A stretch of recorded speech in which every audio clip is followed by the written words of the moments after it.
Magandang hapon mga kapanalig. Welcome sa programang Usapang KKK. Kalusugan, kagalingan at kagandahan. Ako po si Ivy at kasama natin si Dr. Irene Lim. Para po sa inyong mga katanungan, maaari po kayong mag-text sa 0918-837-4827, 0925-896-1689 at 0917-810-6169. Para po sa may mga YouTube at Facebook, pwede nyo po hanapin si Doc. Type nyo lang po ang Dr. Irene Lim. Gandang hapon, Doc. Magandang hapon po muli sa inyong lahat at welcome po sa ating talakayan sa Usapang KKK. Ang inyong pong lingkod, si Dr. Irene Lim, ang magbibigay na naman po sa inyo ng panibagong kaalaman. And always remember that knowledge is power. Ligtas ang may kaalaman. And when you lose your health, you will lose everything. And paki-like, share, and subscribe po. I-type nyo lamang ang Dr. Irene Lim both sa YouTube and sa Facebook. Ang tatalakayin po natin sa hapong ito ay tungkol po sa edema or manas or water retention. So always remember na wala hong nagwa-water retention o wala hong edema nang wala hong cause. Yung iba ho kasing pasyente, denial ho. Sasabihin nila, pagka umaga naman wala yan pagka hapon ayan na. Medyo namamaga ng kaunti ang paa ko. Kahit na ho, kung wala hong reason yan, kay umaga, kay hapon po, hindi ho kayo mamamaga. Parang ang ano paa. yan, yung pag high blood, nakakita ng naka-white coat. Yung mataas na uric acid, kinulang daw sa inom ng tubig. Ayun. May mga, na lang may lusot. May mga lusot ho sila because of denial. Ginagawa nilang palusot na they are still normal. Yun ang gusto nilang i-emphasize na walang problema sa kanila. Di ho ba kaya nga kayo... Susunod ang denial, magiging nasusulat ng disease yan. Oo nga Isa na ho, dalaga namang isa yan sa sakit dahil ayaw mong aminin yung katotohanan. Mga hindi mo matanggap. Marami hong ganyan pero kadalasan po sa senior na. Kasi siyempre nga naman, pag senior ka na, medyo marami nang nararamdaman. Takot ho silang aminin na medyo marami-rami na rin ho ang kanilang nararamdaman, no? So, halos araw-araw ho may nahahawakan akong pasyente na pag may manas, sabi ko, sa umaga wala yung manas. Matigas ba yan? Pakipindot nga kung piting edema o hindi. Wala naman ho yun, doktora, kaninang umaga. Ngayon lang hong hapon yan. Tsaka pag nag-ano daw, yung lagi itinaas yung paa. Oo. Kahit na ho itaas nyo yan at ibaba. Kung wala ho kayong manas, walang manas. Kay araw ho, kay gabi, kung kayo ho'y walang manas, wala po yan, no? The mere fact na nagwa-water retention kayo pag hapon na, there's something wrong. Ang ano po dyan, consideration is, of course, number one is the kidney, then the liver, and also the heart, in the case of congestive heart failure. Kaya nga ho kayo nagpapadoktor. So, hindi ho para pagtakpan yung sakit. Kung hindi ho, para kayo ay magamot at malaman ng doktor yung mga nararamdaman nyo. Huwag nyo hong pagtakpan. And kadalasan, di ho ba, ang edema ay ginagamot ng doktor ng diuretic drugs. Pampaihi po. Na nagpupush ng excess fluid out of the body through sa urine. Ito hong mga medication na to, ingat din ho because it can also cause you to lose important minerals. Pinaka-common ho is potassium, sodium, later on ho pati calcium. So medyo dapat ho alam nyo kung kayo ay naka-diuretic, kung kayo ay binigyan ng doktor ninyo. Kasi siyempre kung ang doktor ho maraming pasyente, hindi kayo gaanong mabigyan ng tamang oras, no? Ano po, no? Kayo mismo sa sarili ninyo, maging responsable ho kayo na i-monitor ang inyong electrolytes or minerals sa katawan. Basta ho kayo ay nakaramdam ng pulikat, muscle cramps, yung para hong ngawit agad, nagsampay ka lang, ngawit na yung braso mo, tatayo ka lang, lalakad, parang nanghihina yung mga legs mo, or pinupulikat ka, lahat ho yan ay simptomas ho yan ng pagkakaroon ng electrolytes or mineral deficiency. And another thing, yun ho bang ikay pawis na pawis? Ikaw lang naman, yung mga iba naman ho, hindi. Sign din ho yan ng electrolyte and mineral depletion. Pagka pawis na pawis ka, na hindi naman dapat. Yung para ka ho bang nagha-hot flashes, pagkatapos mawawala, back to normal ka na naman. Tapos maya-maya na naman, ayun, pawis na pawis ka na naman. Ibig sabihin ho, natuyot ka. So, na-dehydrate ka. While ang diuretics might be necessary for serious medical condition, tulad ng congestive heart failure, so case-to-case basis. So, may mga pagkakataon kung kailangan talaga yan to decongest the condition of the patient. Ang sinasabi lang ho natin is kailangan ho i-monitor yung electrolytes. Ang tawag ho natin sa electrolytes, sodium, potassium, calcium, magnesium, pagka ho sila ay wala sa solution or wala sa fluid, ang tawag ho natin minerals. But they are one and the same. Sila rin ho yun. Same potassium, same sodium, sila din po yun. No? And ano ho ba ang mali pagka tayo ay nag-iedema or water retention? Yung fluid ho that should travel through the blood vessel and lymph channel, dapat ho doon sila. Napupunta ho sila sa cells and tiny spaces between them.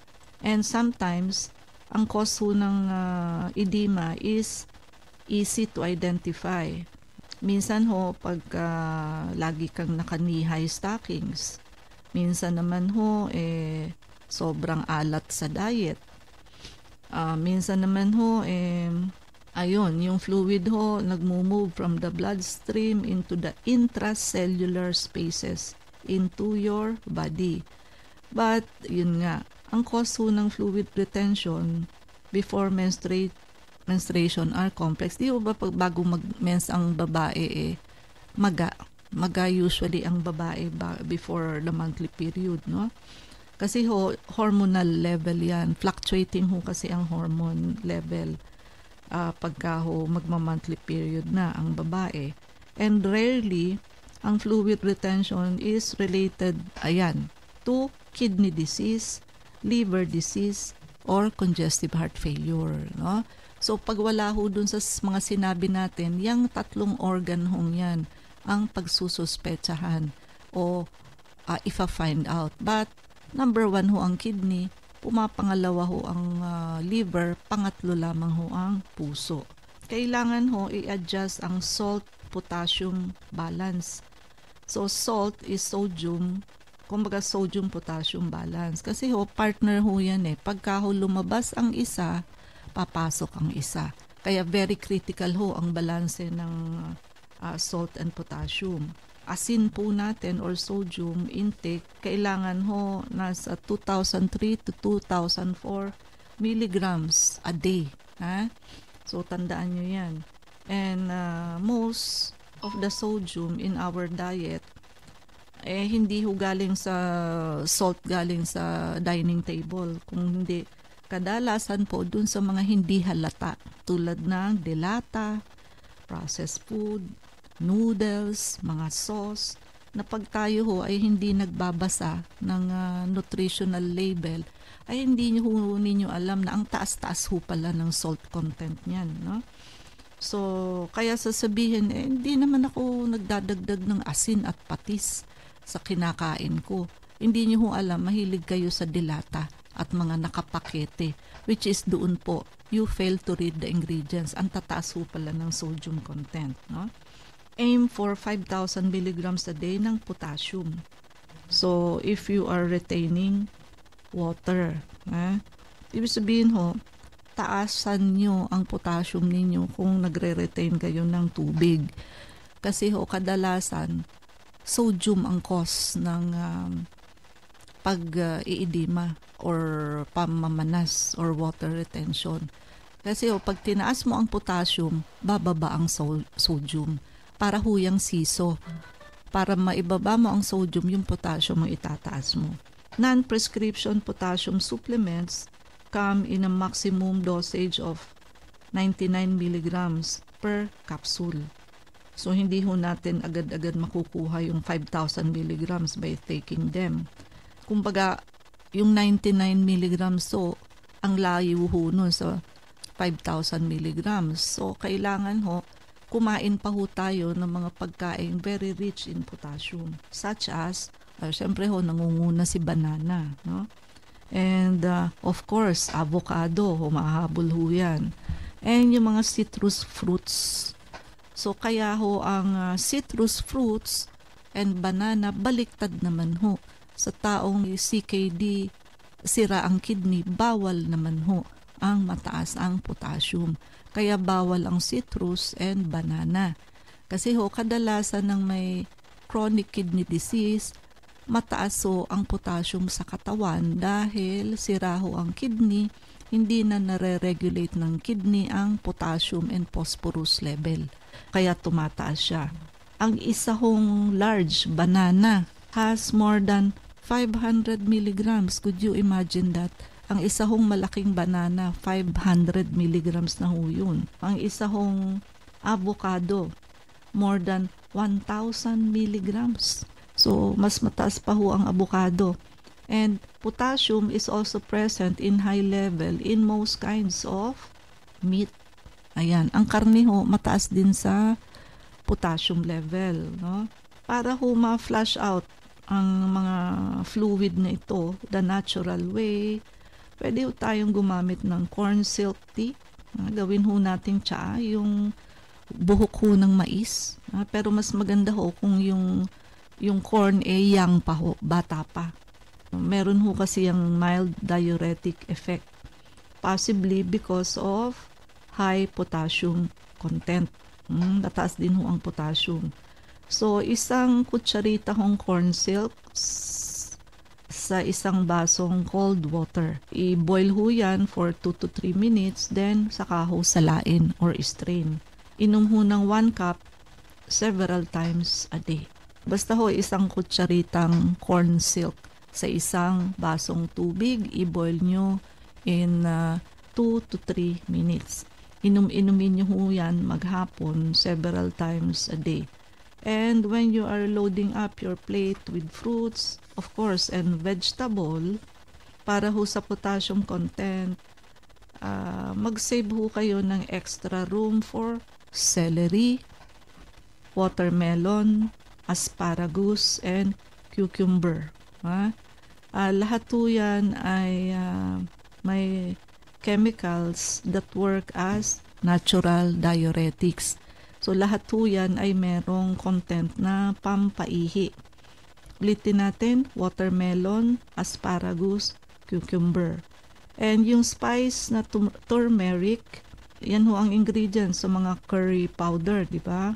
They are known to have anti-inflammatory qualities that may have the power to inhibit water retention. Kaya nga ho, anti-inflammatory. And according sa research, ayun, ginagamit ho yan liberally in cooking.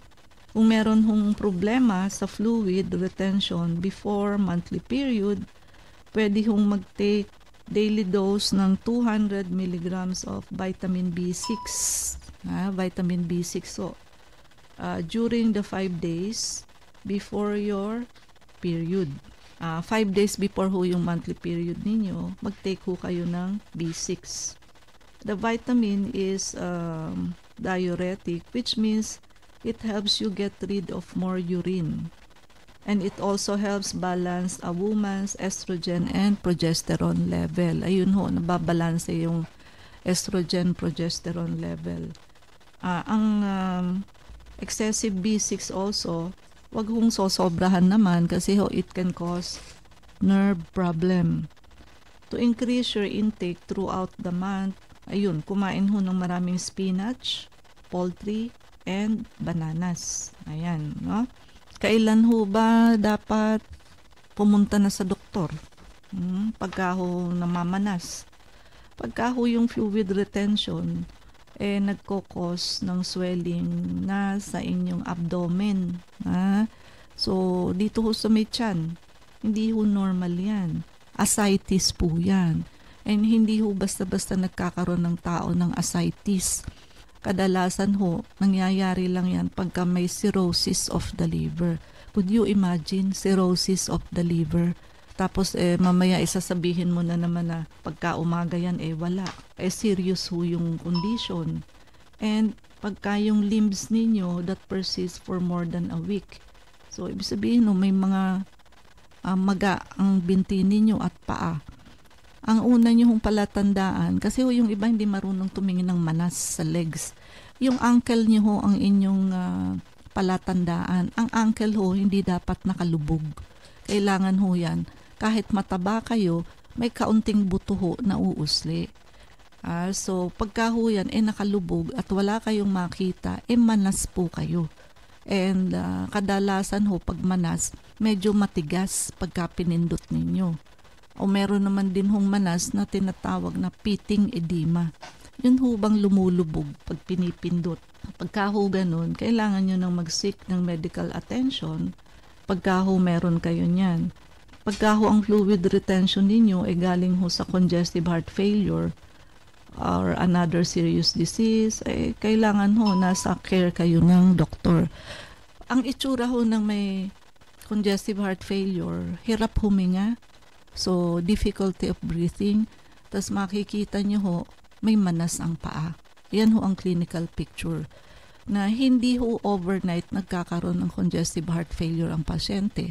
Kung chronic ang cause, pwede hong high blood, matagal na, pinabayaan, hindi iniinuman ng maintenance, lumaki ang puso, ayun ho, paglaki ng puso, ayun, nasira ho ang heart, yan ho ang resulta. So, magko-congest po, magkakaroon ng tubig ang heart. Pero pwede rin ho yung magkaroon ng congestive heart failure ang mga acute infection like pneumonia. Pwede hong masira ang puso sa infection. So, ganun ho kabilis. So, yung mga yan ho, kailangan ho yan naka-maintain sa diuretic like furosemide. Kasi ho yan, pagka hindi binigyan ng pampaihi, lalo hong mahihirapan huminga. At pati na rin ho mabawasan yung manas. So, kailangan ho yan na monitor ng doktor. Katulad ho ng pasyente namin kanina, akalain niyo ho ang manas niya hanggang bewang. This is the second time na nakahawak ho ako ng pasyente na ang manas ho hanggang bewang. Pero actually, hindi niya alam na ang manas niya galing bewang. Akala niya iba yung bakit daw lumalaki ang tiyan niya. Actually, tuloy-tuloy ho yun. Simula paa, legs, thigh. Pag hinawakan niyo ho, matigas. Diretso ho sa abdomen. Ang pasyente ho may pulmonya din. So, congested ho ang lungs. And ito na nga ho. Ang denial part ho dito is what? When you hear the patient tell her story sa kanyang history, para bang it sounds like pinalalabas niyang hindi ganong kalala ang sakit. Bilang doktor, hindi ka ho dapat magpapadala sa kwento ng pasyente. Kasi ho, katulad nun, ang mga kwento niya hindi ganong kalala. Kasi ngayon naman daw, nakakatulog siya ng kahit anong posisyon, hindi naman daw siya hirap matulog. Paano hong hindi malala ang sakit? Ang oxygen ho nito nasa 92 lang ho. Tapos ang manas hanggang bewang. Tapos hirap huminga. Tapos ang heart rate 109. Kahit ho anong kwento ang gawin ng pasyente, siya ay hindi malala. Pag tinignan ho ng doktor yung mga points to consider, ano ho ang pasyente? Medical emergency. Na actually ho kahit sa ospital yan, i-admit yan. Kasi ho, pwede ho kasing dahil sa pneumonia niya overnight lang masira ho ang puso, pwedeng immediately bigla hong mawala ng ihi yan, biglang ma-comatose, etc. no? Pinagalitan ko kasi ang balak aalamin lang kung magkano ang gastos, balak paplanuhin kung kailan babalik. wala na hong time para magplano. Medical emergency ho yung sitwasyon niya, hindi niya naiintindihan, no? So, buti nga kako, nagkita pa tayo at umabot ka pa sa amin dahil sa sitwasyon mo. Mataas ho pala ang creatinine, nakalimutan kong sabihin. At ang BP ho, 170 plus, napakataas din po. May sugar din po, andun na lahat. Pagkatapos paplanuhin pa kung kailan magpapagamot, no? Ayun ho, napagalitan ko. Sinasabi mo na nga ho, nasa medical emergency yung sitwasyon, matigas ho ang ulo. Ha? Yung pagkakaroon ho ng regular exercise para makabawas ho sa swelling ng legs, pwede naman po yun. Kasi yung pull ng gravity down, pwede hong so makatutulong ho yun. And get at least 20 to 30 minutes of walking. Wag na ho mag-jogging, lalo na kung may edad na. Stationary bike, pwede. Basta ho, low impact exercises. Ang low impact exercises, 3 lang. Brisk walking, stationary bike, and swimming. And another way to help reduce swelling in your legs is yung magsuot ho kayo ng pair ng support hose, yung pantyhose na stockings. So, meron ho niya na pang medical talaga na medyo mahigpit ho ang kapit sa katawan para ho to prevent magmanas ang legs ng pasyente. Yung pantyhose ho, fit snugly on your legs and mami-minimize ho ang swelling. And para ho matulungang ma-squeeze yung fluid from your lower leg, pwede ho kayong self-massage gently by sitting on the floor with your knees bent. So, dahan-dahan lang po to improve your circulation. At kung meron hong swollen lower leg and feet, kung galing ho kayo sa trabaho, humiga ho kayo sa couch and itaas nyo ho yung legs ninyo higher than the level of your heart. So, para ho yung excess fluid stored in your legs will work on its way back into your bloodstream, no? Kaya lang po, yung ganyan, temporary lamang po yan. Kung kayo ho ay talagang may problema sa kidney, liver, and puso, babalik din po yan. Kailangan nyo ho ang care ng doktor. So, Ivy? 0918-837-4827. Usapang KKK. Welcome po muli sa Usapang KKK. Ako po si Ivy at kasama pa rin natin si Dr. Irene Lim. Doktor ng 9103. Ano po ba ang ibig sabihin ng low WBC 4,400 at low platelet count na 132,000? Wala naman pong simptomas ng tulad ng lagnat. Okay, so low WBC, ano po yan? Ibig sabihin, bagsak ho ang immune system ninyo. While ang low platelets po, of course, dengue or liver problem. So, kung wala naman hong dengue at negative, pa-check nyo ho ang liver ninyo. Dahil kadalasan ho, ang may problema sa liver, bumabagsak ho ang platelets. Mga cirrhosis, gano'n? Oo. O kung hindi pa rin ho sa liver, sa blood na ho yan. No? So, yan lang ho ang mga consideration ninyo. So, wala tayong oras. So, mangyari po lamang na kayo magpalista kung kayo magpapa-check up. So, Unit 1101, Clinica Medica 101, Centuria Medical Makati, Salamanca Street Corner, Kalayaan Avenue, Makati City. So, ang landmark ho natin is along Makati Avenue, yung corner General Luna Street, and everyday ho bukas ang clinic, pati na rin Saturday and Sunday and even holidays. Kailangan lamang ho magpalista ho kayo ahead. Ivy, ang mga numero. Pwede po kayong tumawag sa 546-9412. Pwede rin po kayong tumawag sa 0922-875-2899.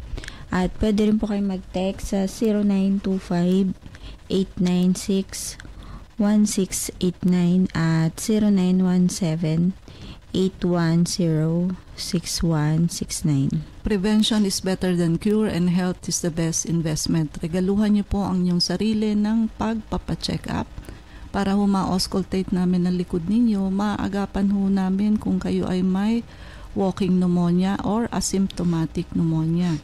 So, sabayan nyo na ho ng pagpapavector scan, detoxification and blood cleansing program, kasi yan dalawang procedure na yan ang mag-a-address sa root cause ng halos lahat ng sakit. Para naman ho sa mga wala namang karamdaman, gusto lamang ho magpaputi, magpaganda at magpalakas, meron ho tayong beauty drip. And also, please like, share, and subscribe po. Type nyo lamang ang Dr. Irene Lim both sa YouTube and sa Facebook, IB. Please like us on Facebook. Ang account po natin ay Klinika Medica 101. Maraming salamat mga kapanalig sa pakikinig sa amin sa hapong ito. Abangan niyo po muli kami bukas alas 4 hanggang alas 4:30 ng hapon sa programang Usapang KKK. Kasama natin si Dr. Irene Lim. Ako po si Ivy at sumainyo ang katotohanan. Salamat po. Habang